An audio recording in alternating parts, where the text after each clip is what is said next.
C.S. Lewis is one of the greatest and well-known writers in modern Western culture. As an avid reader, I greatly enjoy the material he has published, ranging from Mere Christianity to the Chronicles of Narnia to his space trilogy. His works are well thought up and have great depth and a vivid vocabulary. By reading his works, it has helped me grow in many areas, such as growing in understanding about other cultures, or having a better vocabulary, and also growing more in my mental stability. There are many different book genres. Since the printing press was created, mankind has mass-produced a multitude of books for the enjoyment and the growth of the reader. We have at our fingertips more information than our minds can hold in these timeless passages. Today we're going to be looking at specifically how reading for pleasure and leisurely reading has been on the decline, the solution to this declination, and reasons why or benefits why we should go back to daily leisure reading. Since the revolution of TV and the age of the internet, leisure reading has been declining.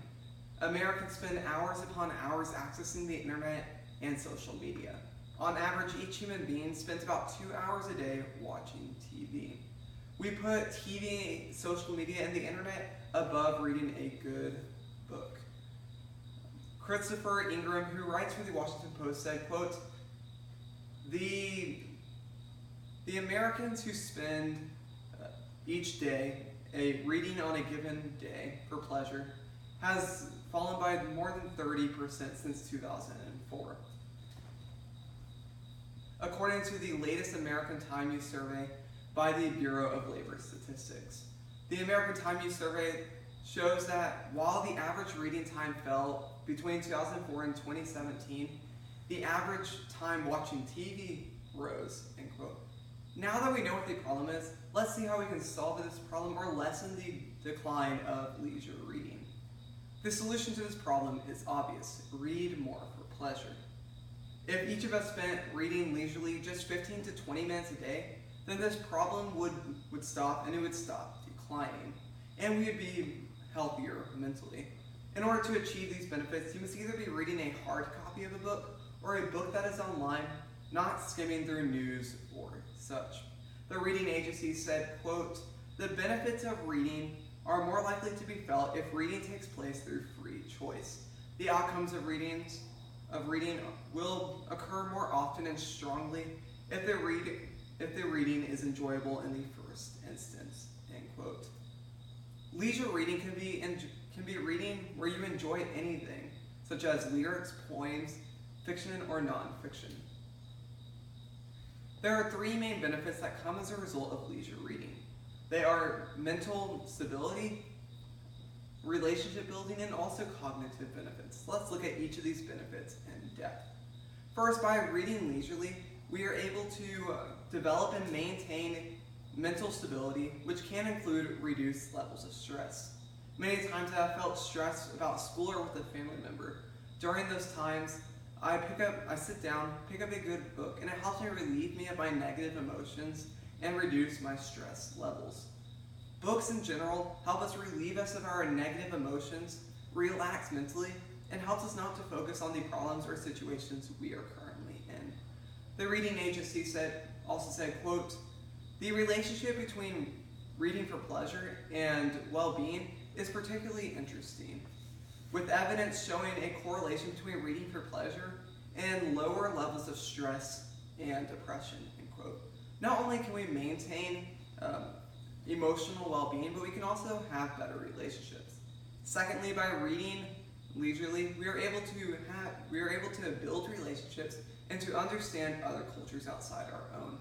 Reading books from authors from Black, Asian, Latino, and European communities and cultures helps us understand those corresponding cultures and environments, and can also help us actually connect with them even more.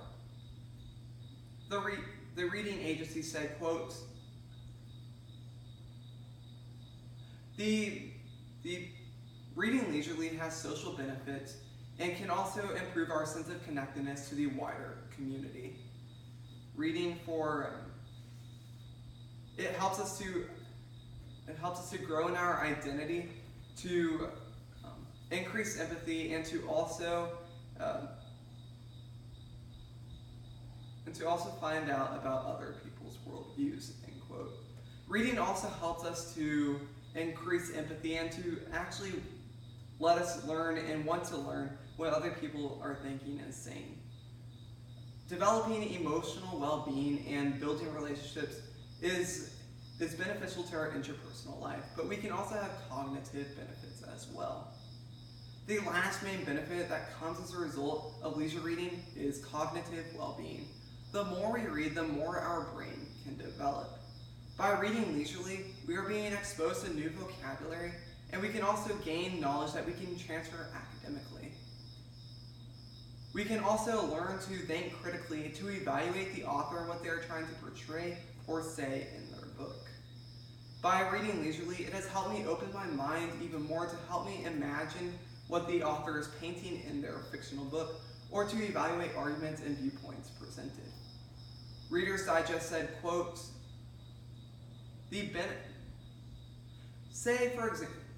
unlike skimming the pages of a headline, reading a book of any genre helps our brains to think critically, to make connections from chapter to chapter to the outside world. When we make connections, so does our brain, literally creating neural pathways between the regions and the four lobes in the two hemispheres.